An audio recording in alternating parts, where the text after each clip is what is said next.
უფასო კვება პირველი საათიდან იწყება. რიგი გაცილებით ადრე დგება.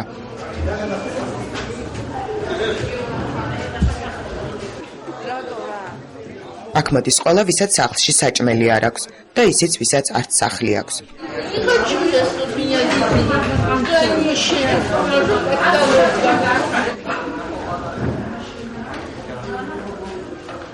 სირცხველი უკანა პლანზე გადადის, როდესაც ცხელი სადილი მოაქვთ.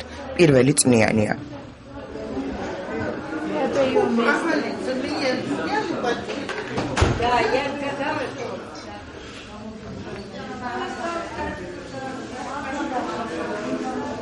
სათქმაუნდა უფრო მიჭირდა ვიდრე ახლა დღეში ერთხელ მაინც არის სადი. დღეში ერთხელ ჭამ ხოლოდ. ეს მოგება ხვალამდე, რა? ხვალამდე.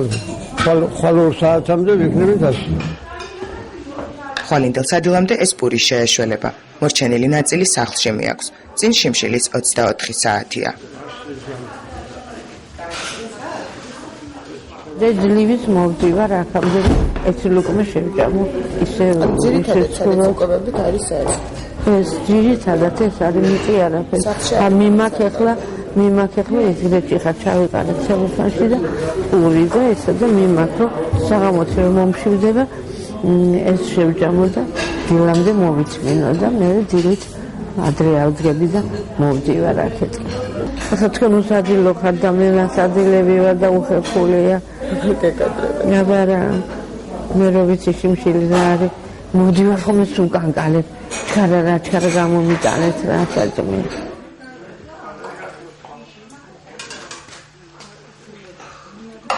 აკანკალებული მშივრები საჭმელს სახლებშიც ელოდებიან.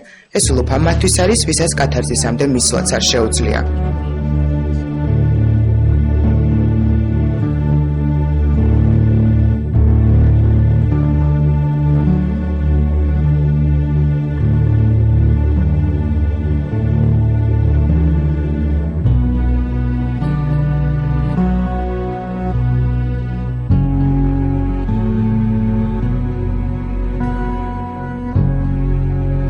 უკვე 19 წელია მეუღლე ლოგინად არის ჩავარდნილი. 37 წლის შვილი დაბადებიდან ინვალიდია.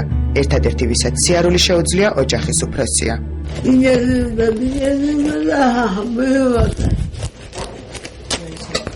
რამდენი ხანია რაც ასეთ მდგომარეობაში ხართ თქვენ? მეუღლეს ყოველთვის საკუთარი ხელით აჭმევს. შვილს არა. კვების გარდა დამოუკიდებლად მას არაფრის გაკეთება არ შეუძლია. ხშირად ვაჭმევ ხოლმე, ხანდახან გამოვახომე მდგომარეობიდან და დღეს დილას არ ვიცი რატომ მისაქნა. თვითონ შეჭამა, არც დაისვარა, გამიკვირდა. ამდენი ხანი ეს ჩამოეთხრაფნება ხოლმე. შვილსაც თქვენ თვითონ აჭმევთ? შვილს არა, ეს ჭამს. არა ვერ დადის. სხვაზე მყავდა 2 წელიწადი ვატარეს სკოლაში. და ერთიანის წერაც ვერ ისწავლა 2 წელიწად და გამოვიყვანა ისე და სადილი ერთადერთია, რასაც სუხიშვილების ოჯახი უფასოდ იღებს. მათ კი ყოველდღიურად წამლებიც სჭირდებათ. პირველი ჯგუფის 2 ინვალიდი ერთ სახლში 28 ლარიანი პენსიის ამარაა დარჩენილი. უშლის ხოხდა.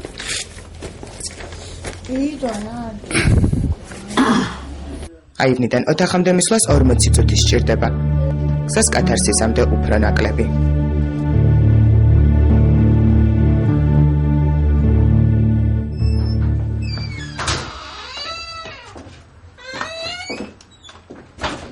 ოლემ კათარზისიდან წაღებული წიწიბურა და პური მალე სახლში დაბრუნებულ შვილსაც უნდა უწილადოს.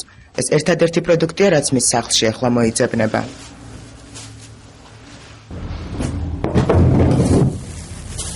ეს ულუფა ვისთვის არის ახლა განკუთვნილი? როდესაც მოგშვიდება ძალიან. რომელიც ხამე მაგასაც 1-3-4 კოზი შევჭამე უკვე არ მეყო იქ.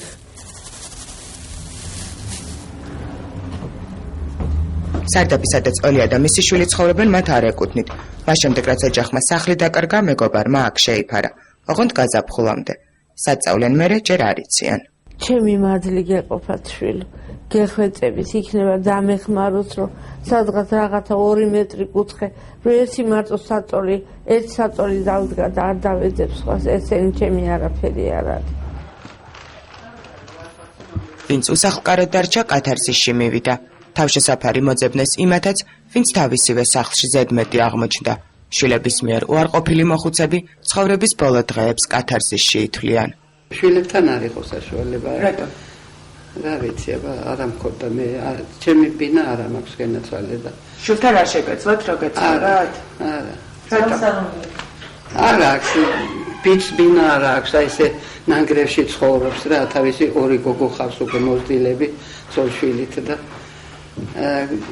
გოგოსთან კიდევ ვერ არ მქონდა იმის, ხონდა მიგიღონ რომ იცხოვრო იქ არა, მშობელი ვარ მართალია, მაგრამ არ მიგიღეს შვილებმა?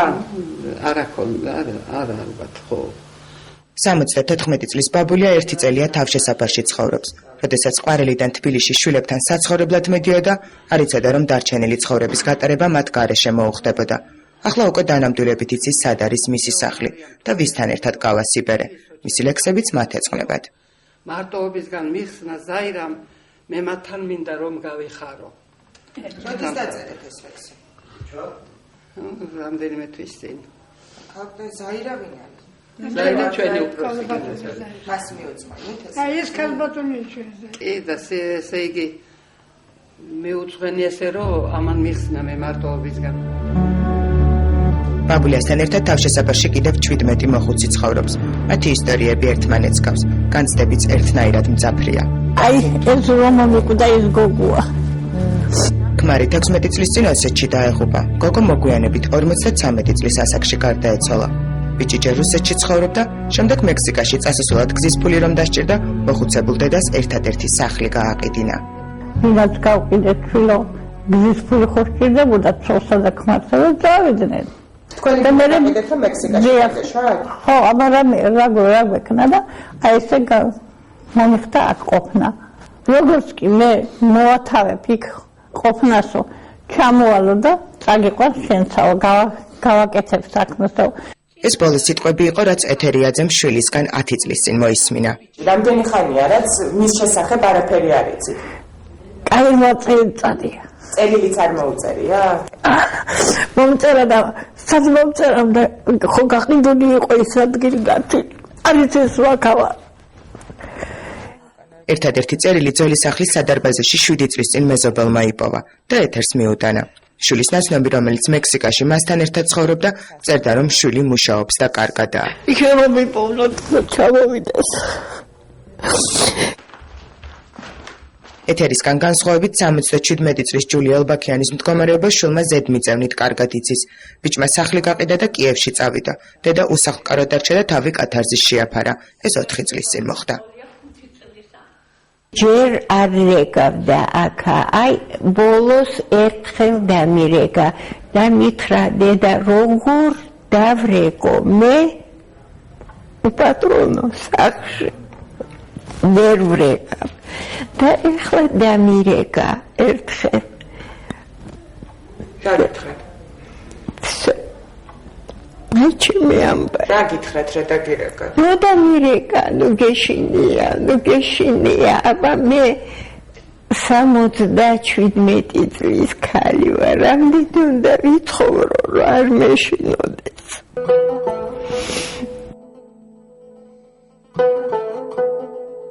ამბავი მათთვის ასე მთავრდება. კათარზისში მცხოვრებ მოხუცებს მეტი მოსაყვალი მართლა არაფერი აქვთ. უმძიმესი განაჩენი საკუთარი შვილების გამოტანილია.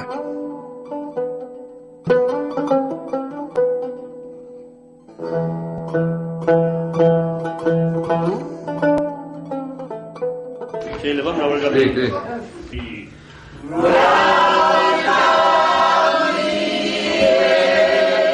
ეს კატეგორია, რომლებიც რატომღაც ზედმეტნი აღმოჩნდნენ ცხოვრებაში. საკუთარი ახლობლებისთვის, საკუთარი ოჯახის წევრებისთვის, საკუთარი შვილებისთვის, შვილიშვილებისთვის, ნათესავებისთვის. ისინი კათარზის მე შეიფარა და მოიყვანა დღემდე. ჩვენ არაერთხელ შეგვინიშნავს მათ სახეზე სევდა, ცრემლი, სადილობის დროს, წიგნის კითხვის დროს, ის კი არა სიმღერის დროსაც. როგორც ჩანს, ეს არის ადამიანური ტრაგედია, რომელსაც რომელიც ძნელია რომ დაივიწყო და რომელსაც ვერასოდეს ვერ დაივიწყებ. გუნდში 15 კაცია. სიმღერის გაკოთილი კვირაში 3-ჯერ არის. რეპეტიციას თითქმის არასდროს აცდენენ. იციან რომ მათი ხმა გუნდს სჭირდება. როდესაც ადამიანი ჩვენთან მოდის იმიტომ რომ მას სხვა გამოსავალი უბრალოდ აღარ აქვს. ეს არის ადამიანი რომელსაც უკვე დამსხვრეული აქვს ოცნებები, რომელსაც გამწარებული აქვს აწმყო, იმიტომ რომ ყველაზე უფრო ელემენტალური ჭამისა და წამლის პრობლემა ვერ მოუგვარებია, ხოლო ვთქვათ თეატრი, პარიკმახერია, ფსიქოლოგიას ოცნების სფეროა და მომავალი, რომელიც ასოცირდება მხოლოდ სიკვდილთან და სხვა არაფერთან. რას გსაუთ ახლა? რას გსოვდა იქ გადასაფარებელი რომ დივან კრესლუების მოგწონთ გზავა? ძალიან. დიდხანს ატარებ? მხატვრული ის არის ჩანაფიქრები და შენ კომპოზიციას ქმნის შენ თვითონ რაღაც თან ერთობით ან კიდე სილამაზია. მოხუცების ნამუშევრებით მათივე თავშესაფარი ლამაზდება. ხელსაქმე მათი სიბერის გასართობია.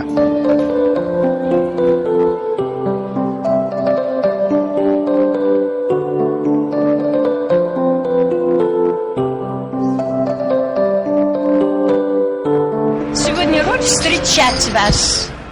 80 წლის ირინა გაგნიძეს დღევანდელ წარმოდგენაში ბოშის როლი აქვს. მოხუცებულთა თავშესაფარში ხათუნა ჭაყიაშვილი სადიპლომო ნამუშევარს დგავს. ის რომ დღეს კათარზისში განსაკუთრებული დღეა, შესვლისთანავე იგრძნობა.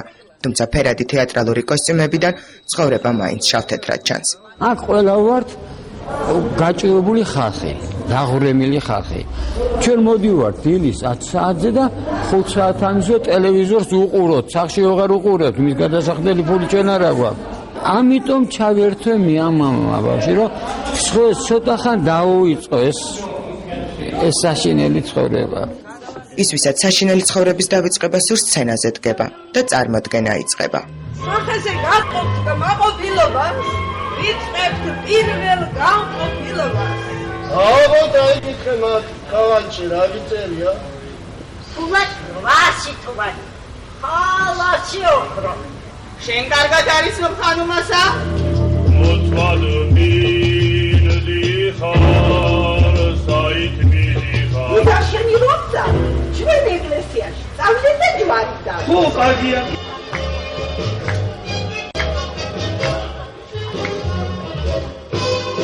იმდენად ახალი იყო ჩემთვის და ისეთ რაღაც ემოციებთან იყო დაკავშირებული, რომ კარგად ვიმუშავა, კმაყოფილი ვარ.